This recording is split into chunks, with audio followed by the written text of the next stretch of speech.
Sometimes in America, you follow your GPS and it leads you to a one-lane road, and that one-lane road leads to the Mississippi River that's kind of trying to eat up this little town we just drove through.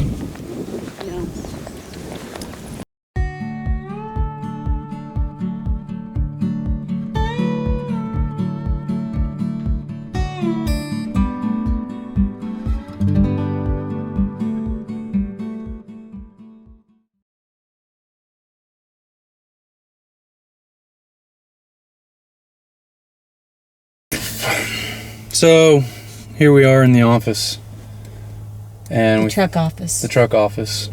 We start looking at the weather, where we're going, just kind of, looking ahead enough ahead to be aware.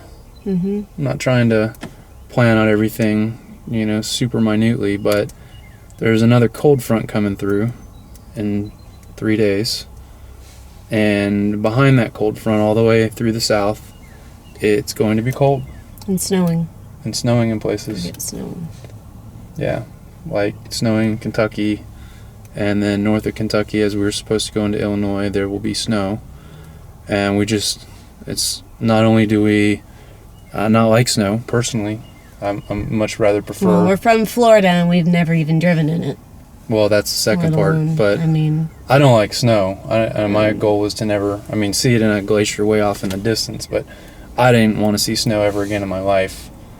And then the driving part, there's no way I really want to drive this thing in the snow. Here we are, we're stuck with a couple situations that we have to navigate through. One, we just found out our refrigerator isn't running on propane. Yep. The other is that we're supposed to be in St. Louis the week of the 12th, which is, I believe, a Thursday or a Friday. But that week, because your Remicade infusion is set up for that week, or we're almost set up. We've been pushing for almost 8 weeks now to get this paperwork through. To get it scheduled. In St. Louis during that week. And then, of course, we just have to figure out what we're willing to do, how far we're willing to go away from the plan, whether we can change your infusion to another city that might be a little bit warmer, whether we go back home and put our tail between our legs and suck it up and deal with that, which I don't want to do. Well, yeah, but that's not calling it quits, though. I don't want to go back, but I don't think that's calling it quits, because we still... It's not calling it quits, but we're on the road. We said our farewells to people, and we cut ties, and emotionally, I don't want to pull back into a driveway that we were parked at for 3 months and deal with that. And if I'm going to pay for a campsite somewhere, I'd rather it be somewhere new, and I don't want it to be 10 miles down the road from where I grew up.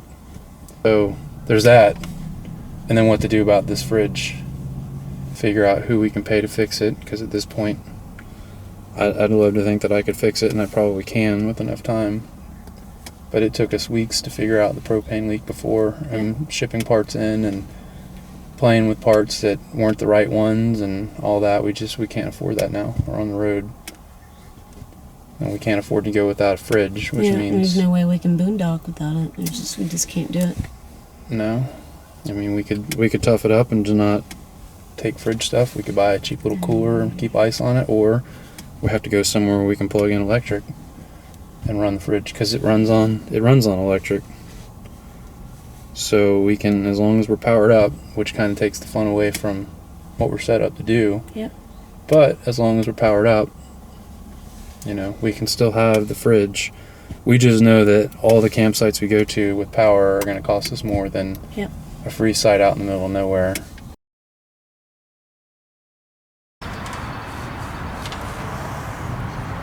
This is our new thermocouple. It's a really simple concept. So you can see there's no fancy end piece. All it does is it gets warm underneath the furnace, and it creates a small electrical charge that's then conducted up the copper pipe all the way into the input up there, where then there's a little solenoid type deal that opens and closes to tell how much propane needs to continue to come out to keep the thing running. So we're hoping it's a simple fix. I'm only prepping so that hopefully he can help me take the old components out really quickly. It's just not easy to access. There's only about 3 or 4 inches above the roof, or above the bridge to the roof.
Lindsay, What, Chris?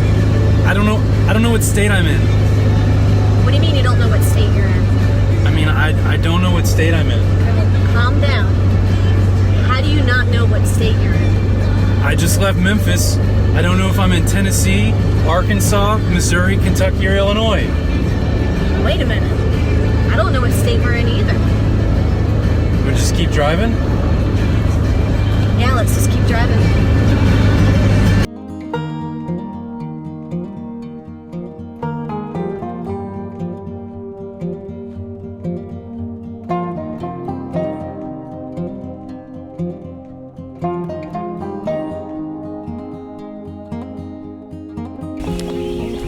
Sometimes in America, you follow your GPS and it leads you to a one-lane road, and that one-lane road leads to the Mississippi River that's kind of trying to eat up this little town we just drove through.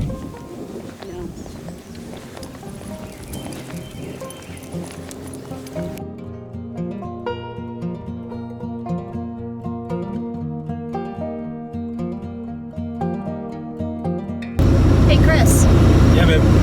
what you know about Illinois? I know you don't say it like that. What do you mean you don't say it like that? The S is silent. It's not Illinois, it's Illinois. No, it's not. I've been saying it Illinois for years.